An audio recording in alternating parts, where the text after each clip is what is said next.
AAT is changing to ART. Now you need to watch your visa applications review. So what implications can be created during this transition? Secondly, Philippines national has to wait for another 1 year for working holiday visa. ANZCO change हो रहा है OSCA के अंदर, that is Occupation Standard Classification in Australia. Joint Standing Committee of Australia ने migration policy में 73 recommendations दिए हैं that will change the whole Australian migration policy. So watch out. Hello everyone, this is Anil Khwaja, I'm a registered migration agent and co-founder of Think Consultants and pdclasses.com. कुछ updates के साथ आया हूँ, very important updates regarding Australian immigration. So let's talk about first the AAT has been transiting to ART. Now pretty much the same concept. AAT was Administrative Appeal Tribunal, now they've been changing to Administrative Review Tribunal. Transition would be quite smooth for those who are ongoing applications. But the new applications, if you're lodging, then you need to wait until 15th of October. Now, slight change in only the immigration detention matter. So if you are under the detention, so you have to lodge a visa review application within 7 days. Apart from that, rest of the transition policies is pretty much the same. You would have 21 days in order to lodge an AAT, and if you are unable to do it, then you have an option to go with the federal court or the higher courts, but AAT would not be able to entertain you. Secondly, you also need to know that they are changing on 14th October 2024. So whatever application would be incomplete will be scrapped from the system. So you have to make a new application online in order to lodge the ART.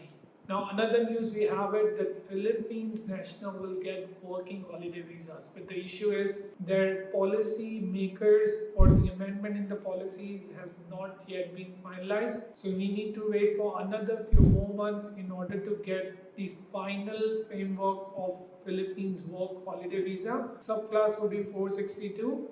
And Philippines national holder, just like other national holders, will get 1 year of working holiday visa where you can work and live in Australia. Very important update, ANZCO has been changed to OSCA. Now this major change will impact lots of work visas, especially 482 and 186, because if the classifications would be changed, then all the definitions of how to measure the certain certificate 3, 4 or any nominated occupation with how many experience you need to add in order to make a skilled occupation, that would be redefined.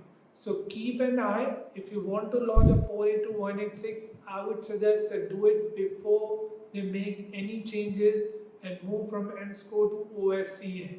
Hope that helps. Now, last but not the least, Joint Standing Committee has given recommendations that will change whole Australian migration system. For instance, they have recommending that they should abolish the labour market testing. That makes things so easier who wanted to apply for employer nomination or work visa under 482. No LMTs, no fuss of putting ads, straight away you can nominate and apply visa.